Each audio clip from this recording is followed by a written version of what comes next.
Batta!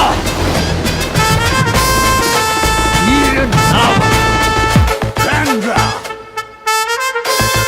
Hey, this is Ranjan.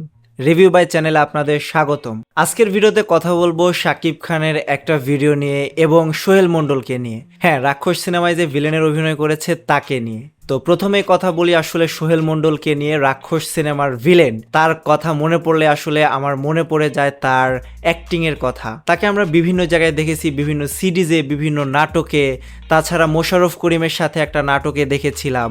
তো তাকে যে আসলে এমন একটা অবতারে দেখবো আমি ভাই কল্পনাও করতে পারিনি। আমি যখন রাক্ষসের ট্রেলারটা দেখছিলাম সেখানে একটা ঝলক শুধুমাত্র দেখা গিয়েছিল সোহেল মণ্ডলকে। তখন হয়তো ভেবেছিলাম যে কোনো একটা সাইড ক্যারেক্টার হয়তো থাকতে যাচ্ছে, ছোট্টখাট্ট একটা ক্যারেক্টার, বাট এতটা ভালো বিল্ড আপ দেওয়া ক্যারেক্টার যে থাকবে সেটা আমি ভাই আসলে বুঝিও নাই। তো আমি যখন সিনেমা হলে গিয়ে সোহেল মণ্ডলের পার্টটা দেখলাম, তাকে যেভাবে বিল্ড আপ করা হয়েছে এটা আসলেই প্রশংসার দাবিদার। তো মেহেদী হাসান হৃদয় এই যে সোহেল মণ্ডলকে বিল্ড আপ করেছে, এই জিনিসটা কিন্তু সে খুবই ভালোভাবে করেছে। আর সোহেল মণ্ডলকে যে এরকম একটা ক্যারেক্টার দেওয়া যায় সেটা যে সে চিন্তা করেছে, এই জিনিসটা যে তার মাথায় কিভাবে আসলো ভাই, আমার এই জিনিসটা মাথায় ঢোকে না। সে এই কাজটা খুবই ভালো করেছে যে সোহেল মণ্ডলকে আসলে এরকম অবতারে এনেছে। আমরা ইন্ডিয়ার কথা যদি বলি, ইন্ডিয়ার রাঘব জুয়ালকে তো আপনারা চিনে থাকবেন। তাকে আমরা দেখতাম বিভিন্ন ধরনের কমেডি অ্যাঙ্গেলের সিনেমা করতো, বা হচ্ছে নাচের যে সিনেমাগুলো আছে সেগুলো করতো ডান্স নিয়ে। তো কিল একটা সিনেমা আছে যেই সিনেমায় তাকে এত বড় একটা গ্যাংস্টার দেখানো হয়, মেইন গ্যাংস্টার, সেটা দেখে আসলে অবাক হয়ে গিয়েছিলাম যে রাঘব জুয়ালকে এরকম ক্যারেক্টারে দেখতে পারবো, এরকম নেগেটিভ ক্যারেক্টারে, মানে কল্পনাও করতে পারিনি। তো সেই জিনিসটাই সোহেল মণ্ডলের সাথে হয়েছে। সোহেল মণ্ডলকে খুব ভালোভাবে প্রেজেন্ট করা হয়েছে এই রাক্ষস সিনেমার গল্পে, যেটা আসলে মেন ভিলেনকেও হয়তো করা হয় নাই, যেই জিনিসটা আসলে সোহেল মণ্ডলের সাথে করা হয়েছে। আর সোহেল মণ্ডলের যে ডায়লগ ডেলিভারি, আপনি যখন সিনেমা হলে গিয়ে তার ডায়লগগুলো শুনবেন আপনার মন পুরো জুড়িয়ে যাবে। এত সুন্দর ডায়লগ ডেলিভারি দিয়েছে সে, মনে হয়েছে যে এই ক্যারেক্টারের জন্য তিনি সেরা, তার উপরে কেউ এই কাজটা করতে পারবে না। আর তার পাশাপাশি আরেকজন ছিল জিল্লুর রহমান, তারই অ্যাসিস্ট্যান্ট। তো সে যে হাসিয়েছে মানুষকে, সে কথা কম বলেছে বাট কাজের মাধ্যমে যে সে হাসিয়েছে সেটা শুধু আপনি সিনেমা হলে গিয়ে দেখলেই বুঝতে পারবেন।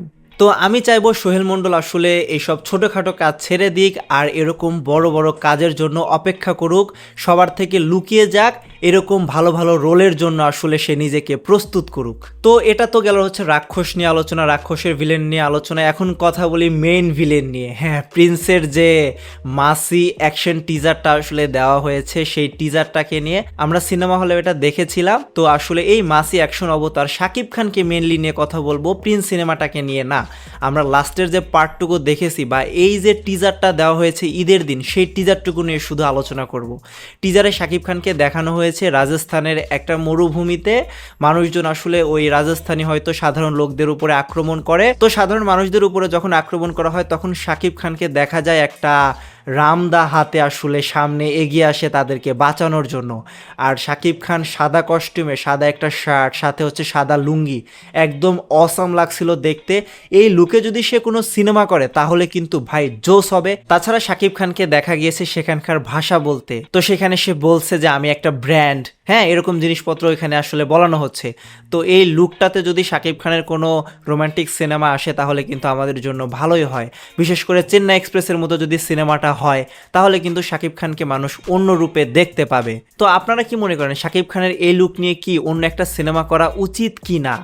আর রাক্ষস সিনেমায় সোহেল মণ্ডলকে নিয়ে আপনাদের মন্তব্য আমাদেরকে কমেন্টে জানাতে পারেন। রিভিউ বাইয়ের সম্পূর্ণ ভিডিওটি দেখার জন্য ধন্যবাদ।